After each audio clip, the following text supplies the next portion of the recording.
Ito ang Imagination Village sa Snow Hill, Maryland, USA. Sinuggest ni Nia na dito kami pumunta ngayong araw. Sinabi niya kasi sa daddy niya na gusto niyang makapunta rito. Ito rin yung pinaka-reward niya kapag maganda ang grades niya. Kapag puro A ang mga grades ni Nia sa lahat ng mga subject, talagang binibigyan namin sila ng maliit na reward. Yung maliit para sa atin pero malaking kasiyahan para sa kanila. At eto din yung pinaka-first time na pumunta kami dito.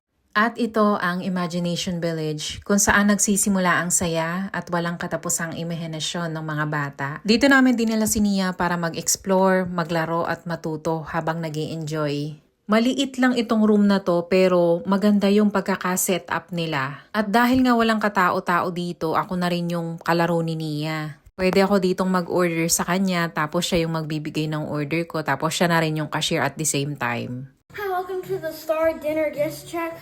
I would like some, I think chocolate would be good. Hot chocolate. One hot chocolate. Yes, please.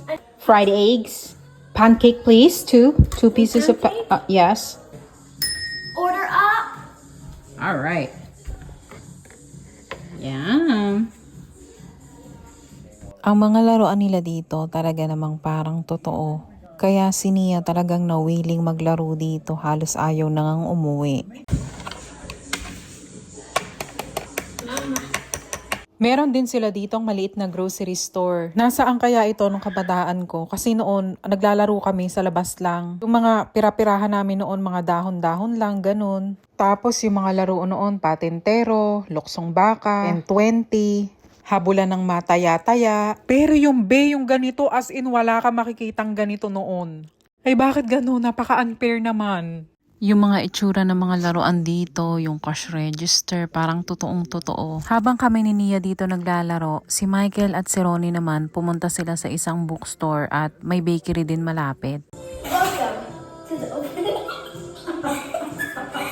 Si Ronin ang gusto niyang reward, yung books na makapal na ang title ay Human. Nagpapasalamat ako sa Diyos dahil si Ronin, maano siyang magbasa. Gustong-gusto niyang magbasa. Ako kasi hindi ko masyadong hilig magbasa. Pero depende rin siguro sa topic. This is what we're having, a spaghetti in a box.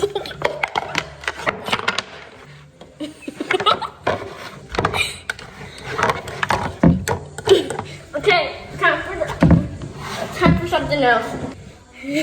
Tomatoes. Okay, that's good. No. Mabilis lang lumaki ang mga bata, kaya pabayaan natin silang maglaro, tumawa at mag-explore ng mundo sa sarili nilang paraan.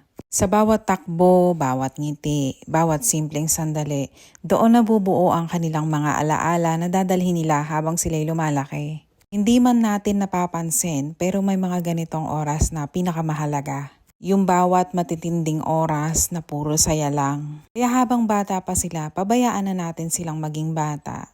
Dahil minsan lang nila mararanasan ang ganitong kalayaan at ligaya.